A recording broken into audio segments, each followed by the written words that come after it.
Grabe talaga swerte talaga ni Diwata, no? Ang lupit. Nabigyan na ng bahay. Nabigyan pa ng pera. Yan, ang laki ng swerte ng taon nito. Masipag kasi siya. Tsaka, makita mo talaga yung ano ng tao, no? Yung pagpupursigi siya niya, kahit na hinuhuli siya, nagulpi pa nga siya. Talagang lahat ng binababa, inaangat ng Diyos. Ano? Kasinsadong tao na to si Diwata. Pero, pinapipili pa ng mga parapol na milyon-milyon. Kakaiba. Talagang nilalapitan siya ng grasya dahil pagka nilapitan siya ng grasya, yung lumapit sa kanya, mas triple, fourthly, 5 ulit pang darating, doble yung grasya na. Siyempre, sikat na si Diwata sa social media. Maraming susubaybay, manunood. Kaya parang kung gusto kong puntahan. Kaya kung puntahan ko rito si Lee at saka si June, bisitahin namin si Diwata.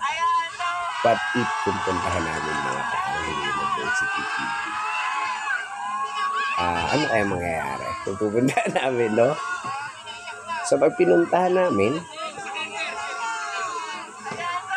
siguradong mag-i-interview ako sa amin. Interview natin si Diwata.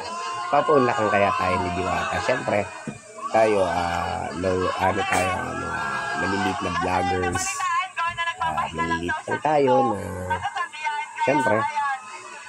Pero, pagka si Diwata kaya ang ating i-interviewin, marami kayo manonood sa Angulo University TV. Kasi, ang Diwata malakas ang hati.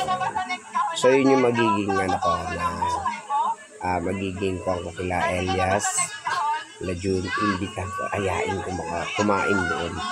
Kasi syempre, kakain kami doon ng Paris Overload. 300 or 150. 450. Yan. Siyempre, dapat may pera may kasama ko kasi lilibre nila ako. Sige. Galing ni Diwata. Wow. Giri, 1 million binigay pa sa kanya. Ang lupit talaga ni Diwata. Kakaiba. Mapapasana all ka na lang, no? Kasi kung sa akin yan yung 1 million na yan, malaking bagay sa akin yun. Kasi syempre, pwede ko nang gamitin din business yan. No? Sa kanya talaga napakaswerte ni Diwata. Kaya syempre, bilang vlogger din, humahanga sa kanya, sa dedikasyon niya, sa kanyang negosyo. At saka sa mga taong tinutulungan niya, no? Kasi meron siyang instinct na na kailangan makatulong siya sa kapwa niya.